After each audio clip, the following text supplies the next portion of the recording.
척추 통증 때문에 고생하는 Hello, 분들이 and 정말 welcome to the 많죠. podcast. And today we'll 물리치료, be discussing the 부수치료, nuances of 주사, modern 시술, communication. 수술까지 했음에도 불구하고 여전히 아프고 원인을 모르는 분들을 위한 해결책은 단 하나입니다. 바로 골반을 하향 안정화시키고 요추 전만을 만드는 것입니다. 제가 임상에서 많은 환자를 봤을 때 골반을 내려주면 아, 시원해, 날아갈 것 같다 라는 표현을 많이 들었습니다. 흔히 병원에 가면 요추 3번, 5번에 문제가 있다고 진단받습니다. 이 부위에 디스크가 돌출되거나 터졌거나 전방 전위증, 협착, 측만증, 일자허리가 생겼다고 하죠. 또 경추 3번, 3번이 좁아져 디스크가 튀어나와 손이 저리거나 어깨가 아프다고 합니다. 통증은 간단히 말해 척추 추체의 비틀림이나 가골 형성으로 인해 신경이 눌리는 것입니다. 신경이 눌리면 통증과 염증이 발생하죠. 현대의학에서는 비틀린 척추나 신경 눌림을 해결하기보다는 스테로이드 주사로 염증을 없애거나 디스크가 튀어나오면 이를 제거하는 시술을 합니다. 하지만 어떤 분들은 디스크가 터져도 통증을 느끼지 않고 어떤 분들은 디스크가 조금만 튀어나와도 큰 통증을 느낍니다. 이는 꼭 디스크 문제가 아닐 수도 있습니다. 통증은 척추와 척추 사이 공간이 좁아져 신경이 눌리는 경우가 많습니다. 콜롬비아 대학 연구에 따르면 쌀 한 톨 무게인 0.02개 압력만 신경에 가해져도 해당 장기나 기능의 60%가 손실된다고 합니다. 이는 신경이 조금만 눌려도 통증이나 질병이 생길 수 있다는 뜻입니다. 스테로이드는 염증을 줄이는 좋은 약이지만 부작용도 있습니다. 한두 번 사용하는 것은 괜찮지만 자주 맞으면 뼈, 인대, 근육이 약해지고 뼈가 녹는다는 표현처럼 뼈가 약해지거나 쿠싱 신드롬, 당뇨, 부종 등의 부작용이 생길 수 있습니다. 따라서 반복적으로 사용하지 않는 것이 좋습니다. 병원에서 MRI를 찍고 여러 치료를 했음에도 개선되지 않는 분들께 제안을 드립니다. 척추 한 부위만 문제가 아니라 전체적인 척추나 골반에 문제가 있을 수 있습니다. 이런 경우 골반을 내리고 요추 전만을 만드는 방법을 고려해 보세요. 골반이 올라가면 요추 사이 공간이 좁아지고 이는 신경이 눌린다는 뜻입니다. 골반을 내리면 요추 사이 공간이 넓어져 신경이 잘 통할 수 있습니다. 그러면 저림, 마비, 통증이 사라집니다. 허리 통증, 발저림, 마비감은 요추뿐 아니라 골반이 위로 치받쳐 요추의 균형이나 간극이 좁아져 생기는 병입니다. 따라서 골반을 내려 요추 간극을 넓히는 것이 중요합니다. 골반이 내려가면 요추가 제자리로 가면서 등이 펴지고 경추에 크레인을 만들 공간이 확보됩니다. 골반을 내려 요추 전만을 만드는 것이 치료의 핵심입니다.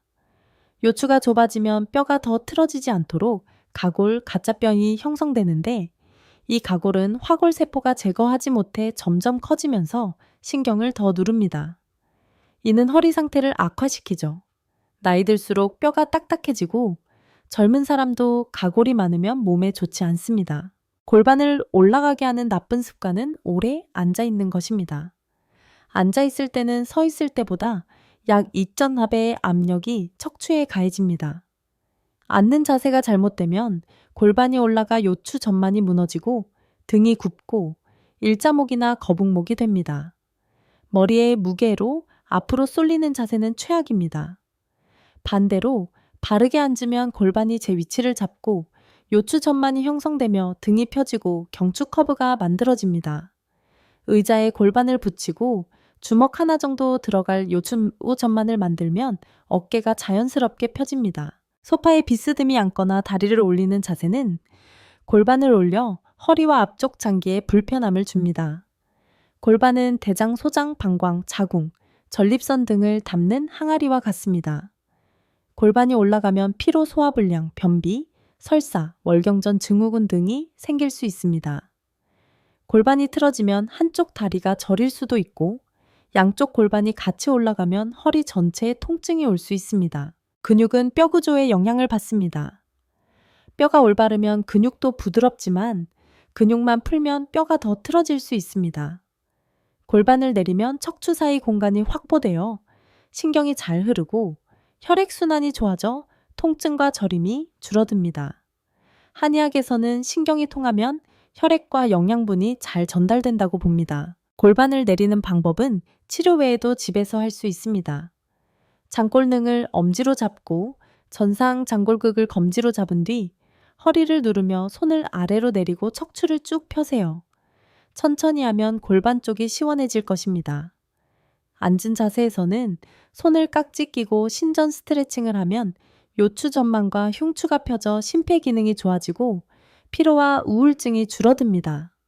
5, 10회 정도 하면 좋습니다. 아침에 머리, 목, 어깨가 아프거나 가슴이 답답한 분들은 척추 변형을 바로잡으면 정신적인 문제까지 해결될 수 있습니다. 통증은 염증 물질에 반응하는 것이며 수면 중에는 천연 진통제가 분비됩니다. 잠잘 때 바닥, 흙침대, 돌침대 등 단단한 곳에 사마송생 쫌병어무 두께의 요를 깔고 자는 것이 좋습니다. 온돌 문화는 뼈와 근육을 부드럽게 해줍니다. 몸이 뻣뻣한 분들은 요를 조금 더 높이고 그래도 불편하면 단단한 매트리스를 추천합니다. 매트리스는 요추 전만을 받쳐 S레인을 유지해야 합니다. 허리와 무릎이 같이 아픈 분들은 매트리스 높이를 조절해 허리를 받쳐야 합니다. 베개도 중요합니다. 너무 푹신한 베개는 경추 C커브를 망가뜨릴 수 있으니 단단한 베개를 선택하세요. 저는 여러 베개를 써본 후 경추 C커브를 유지하는 적당한 강도의 베개를 만들었습니다. 이 베개는 목과 머리를 자연스럽게 받쳐 흉곽을 넓히고 기도를 확보해 코 고는 증상이나 수면 무호흡에 도움이 됩니다. 옆으로 자면 불편해 다시 바른 자세로 돌아오게끔 설계되었습니다. 허리가 아프거나 힘이 없는 분들은 허리 베개를 배꼽 아래에 대면 요추 2번, 3번이 시원해집니다. 무릎 베개를 사용하면 척추 라인이 더 잘 유지됩니다.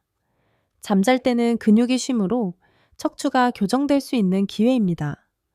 경추, C커브, 요추 전만, 무릎의 완만한 구부림을 유지하는 자세가 가장 좋습니다. 이 척추 통증에 관한 이야기는 제게 깊은 감동을 주었습니다. 가장 큰 교훈은 건강이 약이나 수술에서만 오는 것이 아니라 일상 속 작은 변화에서 비롯된다는 점입니다. 골반을 내리고 요추 전만을 유지하는 것과 같은 단순한 조정이 통증을 줄이고 몸과 마음의 균형을 되찾아줍니다. 현대 생활은 우리를 바쁘게 만들고 정작 자신의 몸이 보내는 신호를 놓치게 합니다. 통증은 단순한 고통이 아니라 우리에게 더 세심히 자신을 돌보고 삶의 균형을 찾아야 한다는 메시지입니다. 이 이야기는 우리가 얼마나 작은 노력으로도 큰 변화를 만들 수 있는지를 보여줍니다. 이야기 속에서 고통을 극복한 사람들의 여정은 인내와 희망의 힘을 느끼게 합니다. 우리 모두는 변화를 만들 수 있는 가능성을 가지고 있습니다. 올바른 자세를 유지하거나 적절한 매트리스와 베개를 선택하거나 가벼운 스트레칭을 실천하는 것만으로도 삶의 질이 놀라울 정도로 향상될 수 있습니다. 이 작은 변화들은 단순한 신체적 치유를 넘어 삶에 대한 새로운 열정을 깨워줍니다. 이 이야기는 저에게 삶의 소중함과 건강의 가치를 다시 생각하게 했습니다. 여러분의 이야기를 댓글로 공유해 주세요. 건강을 되찾은 경험이 있거나 지금 통증으로 고민 중이신가요?